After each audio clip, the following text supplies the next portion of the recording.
All right. So, hi everyone. So tonight we got a special guest, probably one of the biggest ambassador for spearfishing around the world, and we have the pleasure to have with us tonight as Valentine. So I'm just going to let us introduce ourselves, and we will go from now. Hi everybody, my name is Valentine, and tonight we're in direct from the Sainsbury's parking lot in Dartmouth. And yes, I'm really happy to be with you guys tonight. I've been a part of the group for a little while, and I've been there, but I've been quiet on it. But you know, since now I'm in the hood, and I've been a little bit more active. I've been dying to get in the water, like everybody, I'm sure. Especially seeing that the water is so nice and clear right now. Can almost see the sea bass from the shore. Almost. So how did you start getting in the water and holding your breath underwater? It's when I was living in London, and it was in 2010, and I got introduced to the sport through friends. And they convinced me to go freediving and spearfishing, which I really didn't want to do at first because I was super scared of the water. And actually, my first spearfishing experience was in Ascension Island. Not bad. So I got pretty hard first time spearfishing. Sorry, and then actually my first time spearfishing was blue water hunting. Okay. So I jumped right into it, that's for sure. And then probably my second and third time were actually in Dorset. So I don't know if somebody dove that, but I think they call it the staircase or the stairways in Dorset. Okay. And I did it a few times. I was petrified in the water. The viz was literally awful.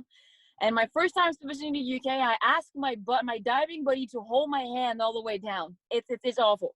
But I just fell so in love with catching my own food and eating just that I just kept pushing. And I decided to travel and to just literally empty my bank account and spend all of my money into going spearfishing with the best fishermen in the world, and literally follow them around, shut my mouth, and try to take as many information and tips that I could get from them. So I did that for a really long time, and then I pushed my freediving, and then I became a freediving instructor about 4 years ago. 4 years and a half ago, I decided, so I was working in a hedge fund in London, and 4 years ago, I was like, you know what? Screw this shit. I'm going to sell everything I have. I'm moving to Florida when it's nice and sunny and fishy, and then that's it. This has been my life since then. Money's up and down, but having a good time is worth all the money that I used to be making in London. That's awesome. What was it that suddenly turned the switch from being really scared to feeling confident? So I'm Sophia, by the way. Hi. Nice to meet you. I was wondering you were speaking French or not. Yeah, because like I go out in the sea with Max and stuff, and I was spearfishing before I met Max actually, but it's just really nice to meet another woman who's spearfishing. It's really, really cool. But I do still get scared in the sea, and I'm just wondering what helped flip the switch from being scared to loving it and wanting to do it all the time. It was literally just about diving and spending as much time in the water as possible. There's just no other trick than that. It would be the same thing that if you're scared of heights and then you go skydiving. Okay. So basically, if you're scared of height, then you go skydiving 1,000 times, and you're not going to be scared at the end. And I just found it was the same thing. So what I was doing is, especially when I was diving from the boat, I was staying in the water for maybe half an hour, get comfortable, and then do the same thing for an hour and an hour and a half. I'm just trying to push myself too much, but not enough that you get too crazy and too panicky that you don't want to get underwater again, if that makes sense. Yeah, thanks. It's kind of one of my main questions. So, who was your mentor, your chaperone to start with? It's a guy who lives in London, but he's not very active. He doesn't have social media, any of that stuff. His name was Eduardo Godinho from South Africa. Okay. And he was not nice with me at all. when I started spearfishing, there Yeah. was no It's grabbing me by the hand. There was no helping me with my fish. It was, you're a big girl, you do everything yourself. It's not my problem. Don't be a burden for anybody in the water. Get your shit together and just, I don't know what to do. I'm having my first fish. I have it caught. And I'm like, he's like, don't look at me, girl. Like, you have to get back to the boat. I'm like, oh, okay. Swim back to the boat. I'm seeing stars because it was a dive a little bit too long for me. But it was good because it got me better quicker. So I hated him at that time, but now I don't anymore. So Florida, why Florida? Just for the sun, or because there's other sunny place in the world? But why Florida? I just didn't want to go somewhere too far away. So my family is in Montreal, Canada. So it was just about not being too far away from that. Europe wasn't far away from that either, but it didn't have the weather required. So it was just a gamble. I was like, okay, where I'm gonna go? Florida. Yeah, sure, why not? I'll try it. How'd you say that? Do you find it difficult, the spearfishing world, as a woman? Yes and no. It got me some. Of course, I get. It's gonna sound a little bit weird, but of course, it got me more invites and boats and things like that, and I got to experience a lot more things.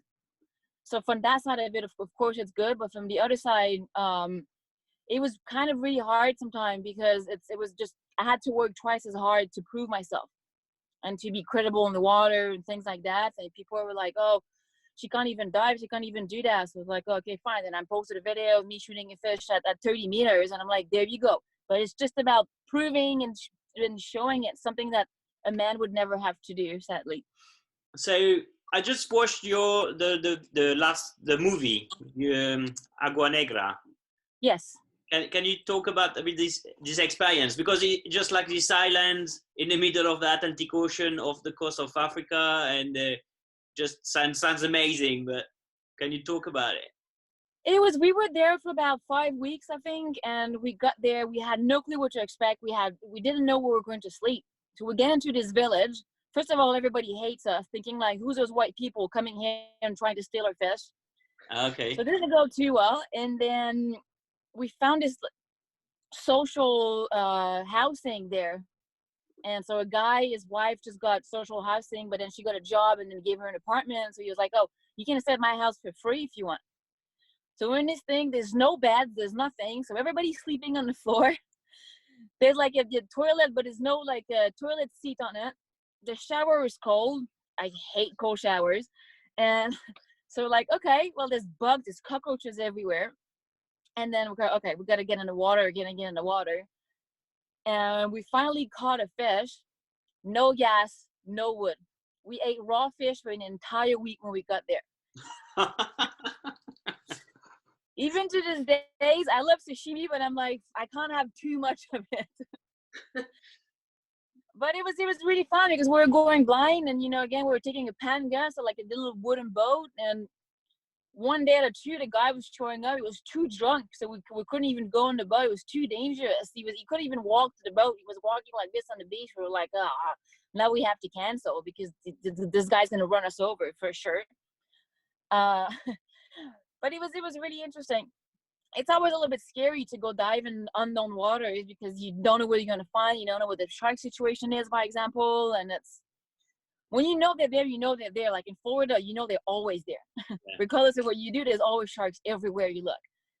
So when you don't know, it's just you're kind of looking around, not too sure. I hate that even more than having a shark in front of me, just not knowing if there's a shark around.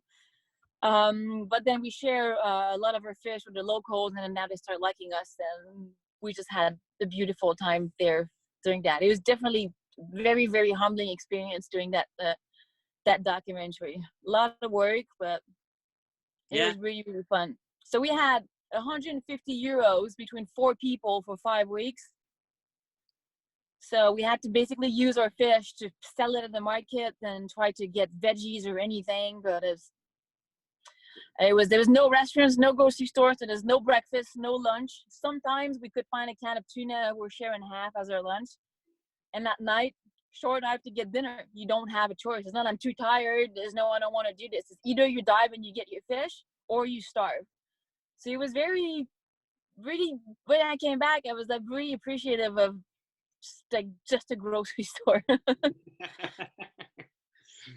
Okay, I really appreciate that movie because there's not that many movie about spearfishing, and often we always turn into the the sea killers and all of that, and it just really show that we're not that we it's spearfishing is beyond just catching a fish like the I don't remember the name of your buddy on the island, but he's saying it very clearly that spearfishing is beyond just catching a fish. There is just a whole experience.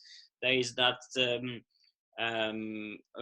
say that there's this link with the sea we have is something very special.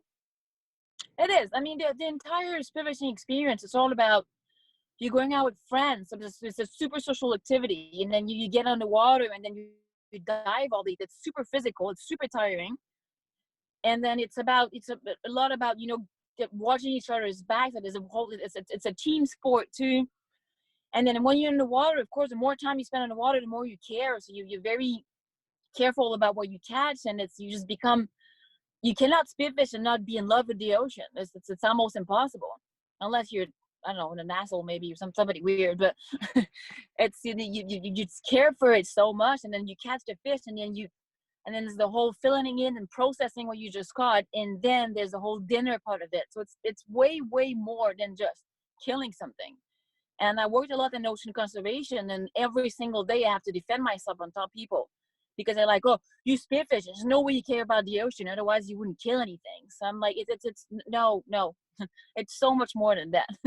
Yeah, that's the trouble. We always kind of the bad how do you call, I don't know you say in English, but the bad duck of the black duck of the of the sea user, like but no, I think we're really beyond that, because like I say often is we're very selecting what we're spearing. We're seeing what we're gonna catch. We're selecting. We are sure of the species. We are sure of the size. There's so much that all the other fishing techniques are not. They can't provide.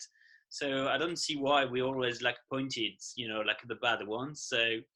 But also the people who are complaining about us or pointing their finger at us are often people who buy frozen fish at a grocery store without even caring what it's from. So it's never. Every time somebody gives me shit for spearfishing, it takes me literally 2 sentences and they have nothing else to say. And the first question is, are you vegan? If they say no, I'm like, I'm going to crush you to the ground with my arguments. yeah, basically. If they say yes, you're like, ugh, this is going to be longer. But other question is, do you have a favorite spot to spearfish? A favorite spot? I really fell in love with the Bahamas. I really like the whole using primitive gear. So like the Hawaiian sling, which is just a free shaft with a piece of wood with elastic. I really like that because you have to be way closer to the fish, and it really gets you to be a better hunter by doing that. And even the pole spear, and it's really fishy. The water is really clear. There's a lot of sharks, so you really have to be super careful about what's around. But it's really worth it at the end of the day, because the water is just the most beautiful blue I've seen in my life, by far. And do you have any other, where did you go? Where other place did you dive?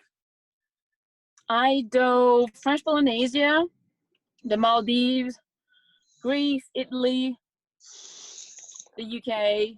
Oh, hi, sleepyhead.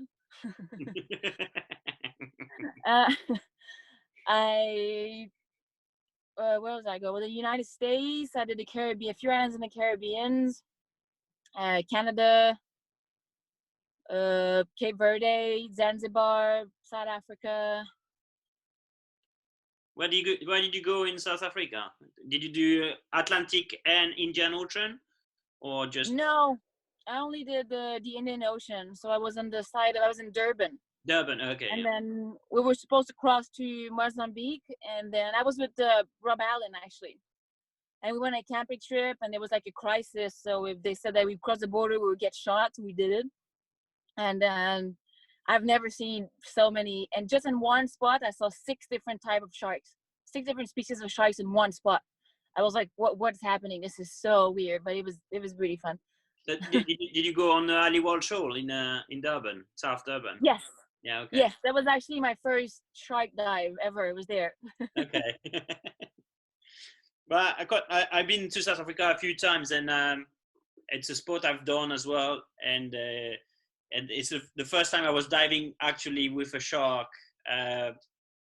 I was like laying on the bottom at 25 meters waiting for fish, and I had a kind of big school of fish around me, and so that suddenly they're just all gone, and I was like, I'm not alone. I knew they were around, but when you never seen a shark in the water for real, you don't know what to expect, and it was just a large black tip just cruising on top of me, but I was like, please move. So yeah. It actually happened to me. It happened to a friend of mine. He lives in New Caledonia, next to Fiji, and he was at the bottom. He was waiting. So he was basically hunting, and he see a big shadow on top of him, and it was a great white. And then he came back to the surface, and the great white charged him, and he put his float in front of him, and just tried to take a whole bite of the float, and then he left. That sounds so scary. Yeah. To be fair, in Africa, in the water, it's one of South Africa's deep place when I felt really observed on the water. You know, the water is a little bit green and murkyish, and you just have this feeling that something is preying on you the entire time. I've never had this feeling anywhere else apart from there. Yeah, I worked with a guy, a South African guy, and he was saying, "Oh, it's not because you don't see the shark, they don't see you." Basically saying, you're not alone there. That was quite a good advice from him. But I know, definitely. When people ask me, "Have you ever seen a great white?" I'm like, "No," but I'm pretty sure they've seen me a few times. I saw on your Instagram you got invited on TED. Is that the US TED talk? Yeah. Yes, I did one in French and one in English. Okay, and so what was the content of that speech? So the one in English was I've done last year was more about my journey and how I was so scared of the water and how I decided to push it, Okay. And all of that. And then my newest one was how we are humans are so disconnected with nature and their food, and how because of our DNA, how this lack of connection with what's around us in the environment is creating a lot of anxiety in the modern society. Okay, it's not really related to spearfishing on that show. No. Okay. I mentioned that I spearfish and I put a photo of me spearfishing, but it's more about because I'm starting the conference and I'm saying like what do you think when you look at me? And so I don't think that hunter is probably something that came into your mind, but I am a hunter, and it's very deep down in my DNA, and it's even though you don't see it, it's in everybody's DNA right now. We haven't evolved that far enough that we're not hunter and gatherers. We're still hunter and gatherers. And did you had any other? So that was the TED show, but the TED talk. But did you do any other show where it was a bit more spearfishing specific? Not really, because again, when it comes to conferences and ocean conservation and all of that, people don't really want to hear about it. So it's more, I talk about it as much as I can, but it's not like I was invited in the Philippines to give a conference, and I wanted to talk about spearfishing, but the administration came to see me and they're like, "Oh, like you can like mention that you spearfish and stuff like that, but don't put anything bloody on the screen because people are gonna freak out." So I was like, okay, cool. So I didn't do it, but I mean, I still did a little bit, but there's nothing they can do. It's already on stage. Just try to promote it the right way, It's something quite difficult to make people understand what spearfishing really is. I just see us like killers, but so and did you dive much in the UK now, or? No, I only went twice, I think, in Dorset. And no, actually, no, not true. I went to Cornwall too. I got a nice flounder. um, so so most of your diving is just Florida and around the Caribbean. Yeah, so I because I live in Florida, I live in the West Coast, so in Tampa, and it's pretty murky water, but it's really, really fishy. So with my roommate, we go out, we go on the boat, and one day we can catch enough fish to last 2-3 weeks. So that's kind of why I decided to pick that area. But it's not about. To be fair, I used to chase big fish for a really long time, and I thought, I'm gonna prove that even if I'm a girl, I can get big fish too. But in the last few years, I just kind of stepped back completely from that, and it's really about just promoting the fact that um just about catching my own food and showing that, like I got a few world records in the past years, and I refused to submit any single one of them because I just didn't want, again, because I talk so much about spearfishing, and because I kind of represent the sport a lot when it comes to ocean conservation. I really wanted to detach the sport to big trophy fishing and things like that, because it's just not helping us. Yeah, I see what you mean. I mean, I will shoot a big fish, and when I shot a marlin last year, and it was great, and I would still do it all over again. I see. Um, I saw you did some like hunting, but like for the lionfish. Yes. So what about the lionfish situation? Well, what they are, and if you can explain a bit of the problem. So lionfish is an invasive species in the Caribbean right now. We don't know how it's been introduced there. There's two theories. The first one is it came through a bilge pump from the Red Sea, from a boat that came from the Red Sea. And the other one is that it was a leak in the Bahamas from the aquarium, and somebody let the fish go.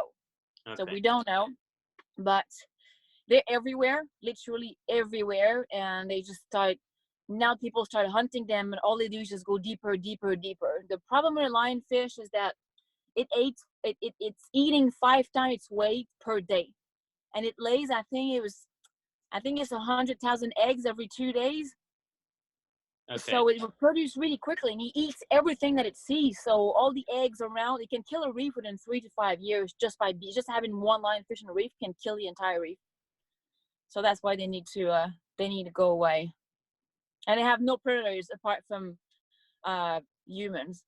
Luckily, they taste amazing, so I kill one every single one I see with. So they're doing like proper campaign of hunting them to try to regulate that population. Yes, and it's really good for spearfishing because it kind of gives spearfishing a little bit of better name because we're doing a good deed by spearing it. So it's. I was wondering what other training you do other than when you can't get in the water. So what would you be doing now? Right now I'm not doing that much. I'm gonna be honest. Okay. I do. My boyfriend is training with boxing, so I can punch a shark better next time I'm in the water. But I do a little bit of bread holes and things like that. Not that often though, because it is awful to do. And but it's more about just staying minimally in shape. And if you don't dive for a long period of time, like when you get in the water, the first day, maybe the first couple of days are going to be harder, but you get back into it very quickly. But last January, I haven't dove for about 6 months because I was just working too much, and I got in the water and we got to deep spot, and I went to 30 meters. I shot a fish, and my spear got tangled at the bottom, and I did a second drop, and I was untangling, and I had to like pull the shaft really hard, and I had to stand by my way up. So it was just about just diving. Normally I would have no problem doing that, but again, because I haven't been in the water for so long, Did you had any incident? Because accident is a bit. Yeah. I had a blackout. Yeah, I had a blackout in the Bahamas about 2 years ago. I saw a fish at, I think it was about 25 meters, a grouper, and I missed it. I didn't do a proper breed up, so it was definitely my fault. I missed it. I chased it. I reloaded my pole spear. I missed it a second time, and then someone realized, like, oh shit, I'm actually out of air. And I rushed to the surface. I knew I was going to pass out. I could feel I was going to pass out, and all I could do is hope that my buddy was watching me, and he was. So I got really lucky. But when it comes to spearfishing accidents, it's very rarely beginners that passed away. It's very, all the people I know who passed away from spearfishing accidents, always very experienced divers. And it's every time I came close from dying is because I got too cocky and I kind of bend the safety rules a little bit, and this is when it becomes dangerous. You know, you think that in Florida, by example, we were a group of friends. There was 5 meters of water, 5 meters, nothing. Everybody's been diving for a long time. Everybody's deep divers. Everybody kind of scattered around doing their own thing. And I got charged repeatedly by a tiger shark. And the shark wouldn't have done that if we were all together. So again, every time something goes wrong is because one of the safety rules were a little bit bent. So that's the thing about the ocean, is you have to stay humble, because regardless of anything you do, you give up your strength, you give up your speed, you give up everything in the water. So you have to stay humble to really understand that, because this is when once you hit the fans in the water, it really hit the fan. Yes, we're not meant to be in the water. That's we in the previous chats we had a chat about the safety and all of that, and just make the guys understand that we're not meant to be in the water. So the blackout itself is not dangerous, but the thing is, if you black out in the water, you're not where you're meant to be. So that's what the danger is from. So do not hesitate. She's there for you guys. So yeah, Valentine, when you're hunting lionfish, do you prefer to use the band gun or pole spear? A pole spear, because they're so dumb. They just look at you like this, and they just move really quickly too. So if you manage to scare it because you move too fast, it's just going to do this. It disappears. I've never seen a fish move that fast ever. And if you miss, then you can just reload, and it's just way easier to do it. You don't need the power anyway, so you just want something that you can reload, either if you missed, or what I also do is when I'm on the water, I can catch 2 or 3 in the same bread hole anyways. So talking about weapons, so you really like your pole spear. I do. I've been, in the last 2 years, I've been using a lot of primitive gear for as much as possible, because again, I just think that it makes me a better hunter. And then again, when I start using a gun, then everything just gets way easier, because I'm like, oh, I got that fish. It's like 2 meters, 3 meters away, and I still got it. So it's good. So you were saying that your first experience was blue hunting. So how do you get on with the float line as a first experience? Or you get on with the float lines, the guns, like the 1.5, 1.4 meters gun, and all of that? It was a disaster. It was a complete disaster. First of all, I was petrified in the water, and I was just holding my gun, trying to look what was around, and it was like, yeah, I was always tangled. Always couldn't see I wasn't finning fast enough, so I couldn't catch up with them. It was a disaster. I still got a fish, but not a good fish. It was a blackjack. I still ate it, but not a very good species to eat. What's your biggest fish so far? My biggest fish so far is the marlin that I caught in Mexico last year. So I've been in the water for about 10, 11 hours. Didn't see anything the entire day. And I had just one handful of chum left, and I just decided to throw it. And I looked at the guide and I said, look, I'm out, it's beer time. And this big marlin showed up. So I took a dive and I got all excited. And of course he left, because I was like a kid entering candy store.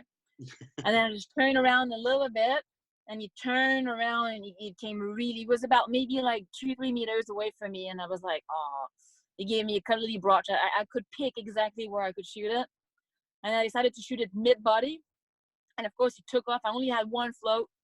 So I swam to the surface as fast as I can. I hold on to my buoy, screaming in the boat to bring me a second buoy. I clipped another one. I hold on, and he told me for about an hour and a half, 2 hours. And then the water, I was so scared. I was like, what if you speared me back? I mean, it would be fair enough, but like, it's the only thing I could think about. What if you just turn around and decide, let me spear that thing? And he was towing me, and I was pulling him back. And every time he was seeing me, he was coming at eyesight. He was coming all the way back down. I had to put him again and again and again and again. About maybe 7-8 times, I finally managed to get the second killing shot. Okay. But it took me half an hour just to bleed it, and 8 Mexicans take it out of the boat. Nice. It was a fun day. What did your kit list look like for UK diving? Very simple. So there's a guy who lives in the south of London, maybe an hour away next to Brighton. And I don't know if he still lives there because, again, that was 10 years ago. And he made smooth skins wetsuits. So this is what I had. I get cold at anything. So that's why I get smooth skins, even though they're terrible for spearfishing because they tear at everything. I had a rub Allen gun. I think a rub Allen gun is perfect for the UK. We're using 90. It's so smooth in the water. So that's why I really like using that one. And then mask depends on your face and how you're comfortable. My best mask I ever had in my life cost me €8 at a Decathlon in Spain. It's just about comfort. And fins, it's a lot of people ask me about plastics or carbon and everything. It's plastic are always good to start. And if you have the budget to get the carbon fins, you're going to use them for so many years that it's really worth it. Yeah, the carbon fiber is as good.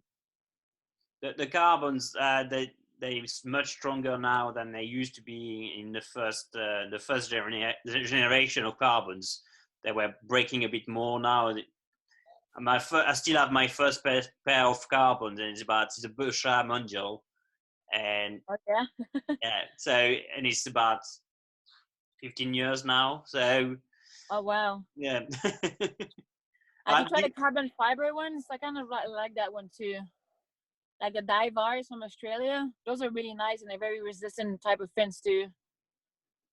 Yeah, the divers from Australia, they're quite good, but they don't fit everyone because the angle of the blade, they've the very big angle, so it really affects your swimming if you do a lot of surface swimming. Oh really? I didn't know that at all. Yeah, the angle of the blade is much more pronounced than on the more basic carbons ones there. But yeah, very strong. Valentine, you said your first experience was at Ascension. Have you ever been back there now you're more experienced? Well, first of all, I couldn't afford to go there. Definitely. I've heard it's really, so I've been twice to Ascension Island, and I've dove for 10 days straight, both times. I've never seen a tuna, and I've never seen a shark, and now apparently it's a completely different place. So this group of spearfishermen, they bring in some sardines from St. Helena or South Africa, so they chum the water a lot. When I went there, it was all about catching your own chum. So we were shooting blackjacks and try to feed them to tunas. They didn't want to have anything to do with it. So it's a little bit completely different. It's a nice place, and of course, if I had the opportunity to shoot a giant tuna, of course I would do it. Not sure if I would hand feed one and shoot it. I'm not sure I would feel really comfortable with doing something like that, but I heard it's a great place. It's just very different from the times where I've been. So apparently now you jump in the water and there's like 100 sharks around you, and I haven't seen a single shark when I was there. Really? And do you think it's just because the burley from the Spearos, or is that? There's two theories. People say that it's because of the chum constantly, because when it's the season for the tunas, then there's 2, 3, 4 groups every week on the water at the same time in different areas. So there's no way that it would not change the ecosystem. But on the other hand, they said that it was cycles of shark, and that maybe it was just in different cycles. I don't know enough about the situation to know that. All I know is that I had a local sending me an email and telling me, can you please try the trip to Ascension Island to stop? I was like, why are you asking me that? So because we got 2 locals that got bit and killed by sharks right now just by swimming, like your kids are swimming there, and it's really dangerous for us. And I felt so sorry for them, but there's nothing I can do. It's not my business. So yeah, Nick is asking, in the movie, so Agua Negra, your buddy David is using a spoon. Why the spoon? So he takes a spear and he kind of folds it in half, and then when it falls, it spins like this, and it acts like pretty much as a flasher. So it just acts like a spinning flasher, and then when you don't have a flasher, which we didn't, we just did that, and we actually managed to attract some wahoos with it. Pretty cool. Valentine, is there anywhere that you want to spearfish that you haven't? Is there one particular place that you're excited to go to but haven't been there yet? Probably Costa Rica. I haven't been, and I really want to do that. I think it would be interesting. First of all, I've heard it's a beautiful country, and there's the fishing is apparently really nice. So that would probably be the next on my bucket list. I did very briefly the state of Louisiana in the U.S., and I also want to do that again. I want to try to get a little bit of a bigger tuna. My plan is to make my own canned tuna. And which side of Costa Rica? The Atlantic or the Pacific side? Where the tunas are? The tuna side? Which one is the tuna side? So you're looking for a big fish? An average fish. So when I fish, you always want to get a fish and its species. Obviously, if you get a fish that's too small and then have time to breed, and if it's too big, then it's too big of a breeder there to be taken away. So you want to look at an average size. For a yellowfin tuna, by example, an average size though would be like 100 or 120 pounds. So that's still good enough. And then I would have canned tuna for the rest of my year for sure with that. You had some questions. Well, so there's been some talk about how spearfishing people have been perceived so far. What's your hope for the future of Spearos?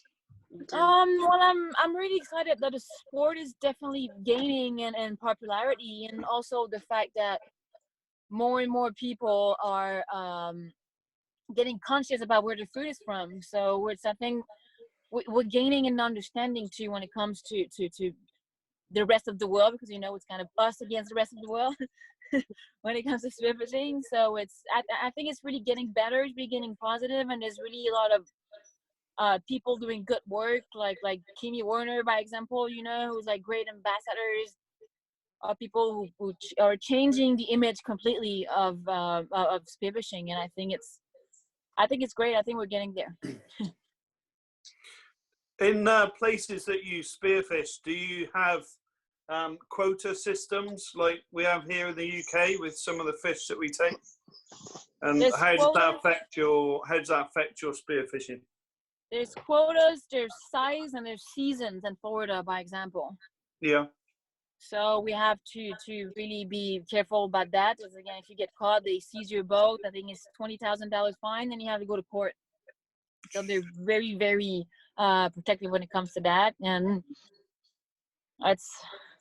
if you're not sure about what you're shooting, of course you shouldn't be shooting. And because obviously we have quotas and size limits here, but with the trawlers that come in close to shore, it's always really frustrating for us, that we've got this quota system, and then the trawlers come in, and is it the same where you're from? That sort of thing? Yeah, and also, like, by example, for recreational line fishermen or spear fishermen, the season for certain fish is going to be closed, and then for the commercial though, it's open all year. So it's just how I don't understand how somebody who's just trying to provide for their family has to be when it's doing really minimal impact to the ocean has restrictions stricter than somebody who's literally killing everything they're seeing just to try to make money. It's again in their head is every time they pop a fish, they know they bring in $20 bills into the boat. So it's a long fight, and I'm not sure if it's ever going to go somewhere. It's $1 billion industry, and I've been fighting as hard as I can for years now, and I'm not sure if it's ever going to go anywhere, but hey. Yeah.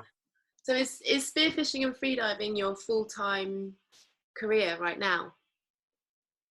Kind of. I mean, like I published a cookbook in French last year, and I give a lot of conferences around to talk about just different topics. I do a bunch of women empowerment too.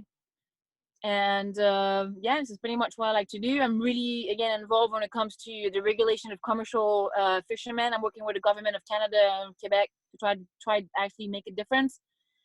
And it doesn't pay, but I'm passionate enough about it to be able to take that hit. So that's good. What's your background in then? So I'm a trained lawyer in Canada. Then I did my master in law. Then I moved to London. I work in finance in a hedge fund for about 6 years. And that's when you wanted to. That's really interesting though. When I meet somebody in a bar, it's like, what do you do for a living? I'm like, how much time do you have? Have a rather young daughter that she's taking a bit of interest in spearfishing and everything I do. So out of curiosity, what was the big trigger moment in your life that made you sort of really enjoy and really want to do it? It was really about spending more times in the water, and also the extraordinary moment that I had the chance to witness, which was seeing dolphins, seeing sharks, seeing whales, seeing different things like that. Just seeing tiny little things, or about finding a sea urchin and opening it, and just a lot of tiny little fish come feeding on it. So it's just about this tiny little nice moment that you have with the ocean that just makes you care so much about it. And that's kind of what happened. Also about just spending as much time as you can in it. And then, but if it would be just one particular thing, you'd say, this made me go spearfishing, this made me want to do this what I'm doing now. Food. Would it be a particular trip with somebody, or would it be something you've seen on TV, or would it be any particular moment? It's just the food. For me, always been about the food. It's been my biggest motivation to spearfish ever. It's just the meal afterwards. That's why I like. When I started spearfishing, I didn't even like the spearfishing part. I only liked the food part. Now it's really hard to get me out of water at the end of the day, but I started because of the food. I still do it because of food. Now I just get to enjoy the spearfishing part of it. There's something really cool about eating something you've caught, isn't there? It's just so amazing. Even the most disgusting fish that I spearfish, I still get so excited to eat it even to this day. What's your favorite recipe then? Trying to keep it as simple as possible. It's the best ingredients to have with fish often is olive oil and lemon juice, and there's just a lot of easy thing. I like throwing it in the Pyrex with a can of chipped tomatoes and olive oil and garlic and a little bit of herbs and lemons, and you just put it in the oven. It's really, this is also what my cookbook was about. Is about everything is below 8 ingredients recipes, because we just be able to go back again to this simplicity when it comes to food. If you have good ingredients, you don't need a lot of ingredients. You just need good ones. Not always is in the UK though. I know, we found like Max being French, he comes from a country that has good reputation with food, and me being English, it doesn't have that good a reputation, but he's found that we've got some good ingredients. It's just knowing what to do with it. Yeah, they just have no idea what to do with it. the ingredient is there, but they don't know what to do with it. But there's a lot of, in the south of England now, I was really surprised at the markets and stuff like that, and local produce that you can find. It's really amazing. But if you want ideas, I have an Instagram page. It's called Valentine's Cooking, and it's just super easy little stuff that you can do. So if you want to get some ideas, like on a Tuesday night when you're like, I have no clue what I'm going to cook tonight. I remember when Max came over here and we were quite short on money, but he was in the water all the time. He would go scalloping every day, and it was great. I like scallops and all, but we had them pretty much every not anymore. week, and that was That was about Yeah, enough. yeah. Wasn't it? She told me I was like, I don't want any more scallops. And I, what? oh, there's only so many ways you can cook this scallop. No. Well, that's a good thing about when you spearfisherman, you know, is the spearfisher woman or whatever you want to call it. That you're always going to eat good. You're always going to eat good. Yeah, that's true. Sorry, there's a fly. Yeah, no, I really enjoyed that the UK waters because I find them so much easier than the Med. The Med, I don't know how many times I went out and came back with no fish, With nothing. with nothing. It's just so hard, and you can do dives up down to 30, 35, or and do 2 minutes and a half where full, and there's still nothing. It's just like. I actually I read the report from the UN on commercial fisheries around the world, and the Mediterranean is the most overfished area in the world. Really? I think it was something like 67% of the species are overfished. It seems when I've been there and trying to catch fish there, I've never managed to. It just seems barren. Like you go down and it's not really that much. Well, it just seems barren to me. Well, it's also depending the areas of the Med, but like Greece. Greece is a desert, absolutely underwater desert. Yeah, it's a desert also because they've been using TNT to fish in the past, and they destroy all the 0 to 20 meter bands. There is nothing left. I actually heard it. It was about 8 years ago. I was underwater in Greece. It had happened twice in my life. The other time was in Africa, and I heard in the water. And it was like, what is that? And I was like, okay, we're out of here. Like, we changed the spot. We're going as far as we can from here. It's so dangerous. But again, you know, you're talking about fishermen tiny little fishermen who trying to provide for their families, and it's hard to be angry at them when all they're trying to do is feeding their kids and their wife and stuff like that. Because they're not there are the problems because they're doing that, and you should not be doing that. But the sea got empty because of big commercial trawlers. So in the end of the day, they're left with nothing, and apart from scrapes that they're desperately trying to get. The problem is just so much higher than that. Yeah. Are you okay, Valentine? Yeah, I'm good. Sorry. Valentine, is there any one fish that you want to get that you've never got? No. Perfect. I do want bigger. I really want a bigger duck-tooth tuna though, and I want a bigger yellowfin tuna, and I want a bigger wahoo. I want a bigger of everything. In your dive in the UK, did you get anything? I got a small sea bass on the Channel Islands, and a flounder, and a mullet. Pretty much it. Well, that's the basic of UK. Exactly. I got a crab too. Amazing crab. The one with the black claws. Where's the hardest place? Like, would it be the coldest place for you? They don't. Yeah, cold is really hard for me because I'm always uncomfortable in the water, so it's really, really hard for me to do proper breathe up. Yeah. So cold would be definitely hard, but also currents. Yeah. When you dive a shipwreck and you fight currents when you're at the surface and you don't stop and you don't stop and you don't stop, you take a drop and you're already exhausted and you haven't even started diving yet. So do you ever just currents are definitely killer. Like, do a big drift? Yeah.